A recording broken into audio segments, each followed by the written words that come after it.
Assalamualaikum warahmatullahi wabarakatuh. Perkenalkan, nama saya Nur Sabila dari Program Studi Pendidikan Pancasila dan Kewarganegaraan Angkatan 2024A, Fakultas Ilmu Sosial dan Ilmu Politik, Universitas Negeri Surabaya. Di sini, saya akan mempresentasikan hasil jawaban saya dari ujian akhir semester mata kuliah Politik dan Negara. Yang pertama, politik sering dikaitkan dengan kekuasaan dan pengambilan keputusan. Menurut Anda, bagaimana politik mempengaruhi kehidupan masyarakat secara langsung? Jelaskan dengan contoh nyata di Indonesia, seperti kebijakan pemerintah atau keputusan politik tertentu. Politik mempengaruhi kehidupan masyarakat secara langsung melalui kebijakan publik atau kebijakan dari pemerintah setempat atas hak dan kebebasan setiap masyarakat dalam menyampaikan aspirasinya pada pemerintah. Seperti setiap pajak yang dibayarkan oleh warga negara pada negara akan dikelola oleh pemerintah untuk diakses oleh masyarakat seperti pendidikan, layanan kesehatan, dan perbaikan jalan yang rusak. Tidak hanya itu, masyarakat memiliki peran aktif untuk perubahan sosial melalui partisipasi politik, yang mana masyarakat akan memilih pemimpin yang memiliki visi dan nilai-nilai yang sesuai dengan kepentingan mereka.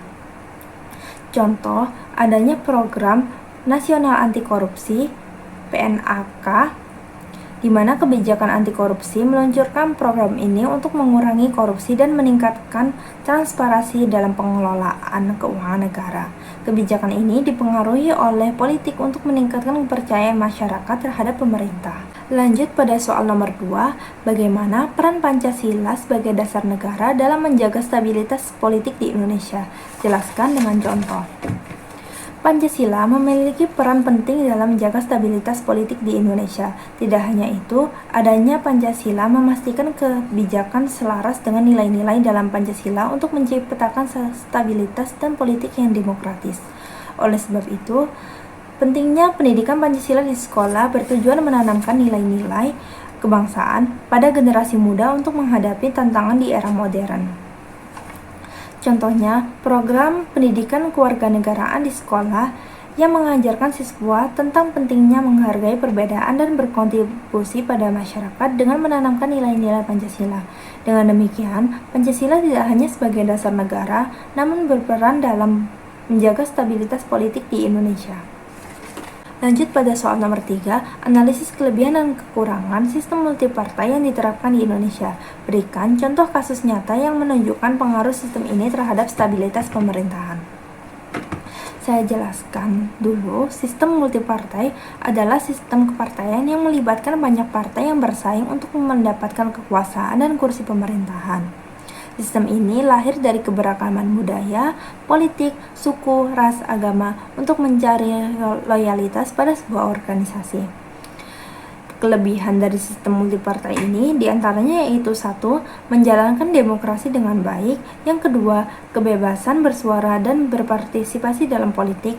Yang ketiga, adanya oposisi antara partai satu dengan partai yang lain. Yang keempat, mencegah kekuasaan presiden yang terlalu besar karena wewenang pemerintahan dipegang oleh partai yang berkuasa. Adapun dampak negatif dari adanya sistem multipartai ini. Yang pertama, banyaknya partai-partai politik dalam arti tidak sehat. Yang kedua, memicu terjadinya permainan tidak sehat di parlemen maupun kabinet. Yang ketiga, sejumlah partai justru menyuarakan kepentingan kelompoknya sendiri, bukan kepentingan rakyat. Contoh sistem multipartai ini yaitu adanya koalisi Kim Plus yang merupakan perluasan dari koalisi Indonesia Maju, yang mana koalisi ini dibentuk untuk menghadapi Pilkada 2024. Pada sistem ini melibatkan banyak partai, yang mana pembentukan Kim Plus mendapat banyak kritik terkait oligarki politik dan pengabaian suara rakyat yang mengancam stabilitas politik di Indonesia. Lanjut pada soal nomor 4, yaitu dalam sistem politik di Indonesia, partai politik memiliki peran strategis. Namun, tidak jarang partai politik lebih mementingkan kepentingan elit daripada masyarakat. Jika saya memiliki wewenang, langkah apa yang akan saya ambil untuk mereformasi partai politik agar lebih inklusif dan demokratis? Jika saya memiliki wewenang, saya akan mengusulkan tentang transparansi keuangan untuk mencegah praktik korupsi dan meningkatkan akuntabilitas. Yang kedua, metode rekrutmen yang lebih transparan dan demokratis sehingga anggota partai dapat berpartisipasi dalam pemilihan calon legislatif dan eksekutif. Yang kedua, penguatan lembaga pengawas seperti Bawaslu dan PPATK untuk memastikan bahwa semua proses pemilu dan kegiatan partai berjalan sesuai dengan hukum. Yang keempat, peningkatan ambang batas hingga 5% yang bertujuan untuk membantu mengurangi jumlah partai di parlemen dan mendorong partai-partai untuk lebih fokus pada kualitas dan program kandidat. Lanjut pada soal yang terakhir, yaitu soal nomor 5, bagaimana menganalisis hubungan antara visi dan cita-cita nasional negara Indonesia sebagaimana tertuang dalam pembukaan Undang-Undang Dasar 1945 dengan dinamika politik saat ini. Apakah praktik politik di Indonesia saat ini sudah selaras dengan visi dan cita-cita nasional tersebut? Berikan analisis kritis, disertai contoh konkret dan saran perbaikan. Visi dan cita-cita nasional yang tertuang dalam pembukaan Undang-Undang Dasar 1945 berbunyi negara yang merdeka, bersatu, berdaulat, adil, dan makmur tidak sesuai dengan dinamika politik saat ini. Banyaknya kebijakan yang tidak mencerminkan prinsip-prinsip keadilan sosial, yang mana banyak masyarakat di daerah terpencil pun belum merasakan pembangunan secara merata, serta maraknya kasus korupsi yang menjadi masalah serius yang menghambat keadilan sosial.